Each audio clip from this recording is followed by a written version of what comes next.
CPHI pharma industries का बहुत बड़ा मेला यहाँ 20 साल से लगातार लगाते आ रहे हैं और नोएडा एक्सपो में लगा है। यहाँ पर pharma industries, natural industries, innovation और कई इंडस्ट्रियाँ जो है मैन्युफैक्चरर पैकेजिंग की यहाँ पर आई हुई है। और इसी में एक आयुर्वेद से नेचुरल सोल्यूशन बताने के लिए जो पायनर हर्बल इनोवेशन जो 1950 से लगातार काम कर रहा है, उनकी निदेशक हैं डॉक्टर भारती ने क्या बताया यहाँ पर आकर, उनसे सुनिए भगवान कौर के साथ। बंसीलाल की रिपोर्ट, ओपन वॉइस। हम करते हैं इंग्रेडिएंट सारे, सो सेफ्टी और इफेक्टिवनेस सारा टेस्ट होके आता है। एंड हमारा प्रीमियम एंड हमारा प्रेजेंस बहुत सारे कंट्रीज़ में है। We export to US, Europe and then many of the Southeast Asian countries. Natural solution for your wrist or flip, क्या कहना चाहेंगे? होलिस्टर, स्ट्रीट लेस, वॉइस क्या है, वॉइस क्या है ये? तो ये है एक वेरी गुड इंग्रेडिएंट जो आजकल के ज़माने में अगर आप देखो तो बहुत सारा स्ट्रेस है और स्लीप इश्यूज भी हो रखे हैं, लोग बहुत कम सोते हैं और इसके तो ये स्ट्रेस और स्लीप अगर आप पूछोगे तो कौन सा मेडिसिन है, कुछ भी नहीं, एलिक्सिर काम करता है। मैडम कल ही एक रिसर्च आया है, अगर हम पुरुषों की बात करते हैं महिलाओं में ज़्यादा स्ट्रेस आता है, पर्टिकुलर उनके ऊपर बहुत ज़्यादा इफेक्ट होता है इन सब चीज़ों का। तो उसमें इंडस्ट्रीज़ को किस तरीके से लेना चाहिए और कहाँ पर उनको एक फोकस करके चलना है?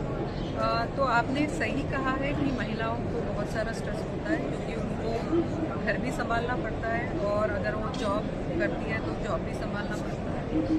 तो अगर इंडस्ट्री को ये OTC सेगमेंट में प्रमोट करना है, मतलब हर एक अपोलो स्टोर्स वैसे भी वहाँ पर भी इजी टू ग्रैब होना चाहिए।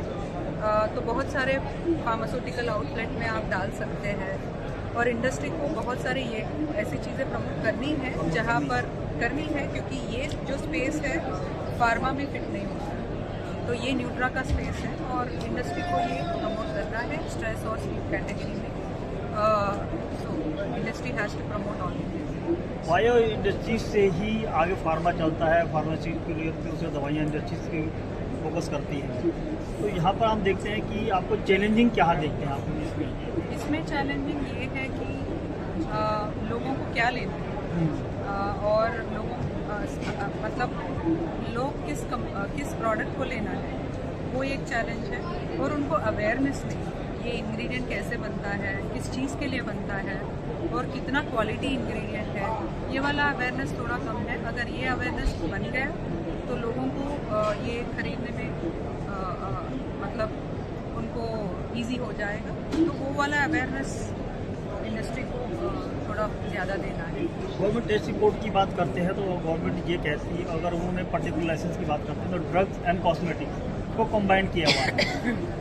तो क्या ये जस्टिफाई कर सकती है कॉस्मेटिक्स और ड्रग एक साथ काम कर सकते हैं या उनका अलग अलग होना चाहिए? तो ये कॉस्मेटिक कैटेगरी में तो नहीं आएगा। तो ये फूड कैटेगरी में आएगा, फूड कैटेगरी में, सप्लीमेंट में आएगा। सप्लीमेंट में भी आपको फार्मा इंडस्ट्रीज को वो एक उस तरीके से वो नहीं देती है। देखिए दोनों का अपना खुद का स्पेस है। तो अगर आपको कुछ अल्सर वगैरह है तो आप ड्रग लेते हो, लेकिन आपको अपना डाइजेस्टिव सिस्टम का ख्याल रखना है तो आप सप्लीमेंट लेते हो।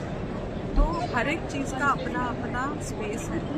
तो वो स्पेस अगर हम समझें तो ड्रग मैन्युफैक्चरर्स भी न्यूट्रा को प्रमोट, लेकिन मानते नहीं है ना, ड्रग्स नहीं मानते सप्लीमेंट्री को, क्योंकि टेस्टिंग रिपोर्ट और बहुत सी चीज़ें लाइसेंसिंग में कई चीज़ें ऐसी आती है। तो लेकिन अगर आप देखोगे फार्मा में जैसे सेफ्टी करते हैं, क्लिनिकल्स करते हैं, वो वो सब यहाँ पर मिलता है।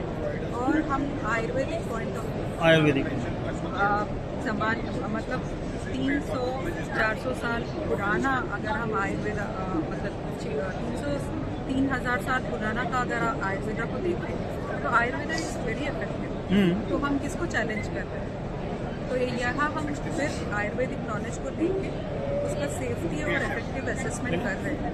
IMA इसमें लगातार लड़ाई करता, फाइट करता है। तो पहले आई थिंक ये कंक्लूड करने से पहले अगर कोई टेस्ट करके देता है they can very well understand ये कितना यूजफुल है। एज आई सेड कि दोनों का अपना अपना स्पेस होता है, वो समझ के अगर हम चले तो दोनों फायदेमंद हैं। Thank you.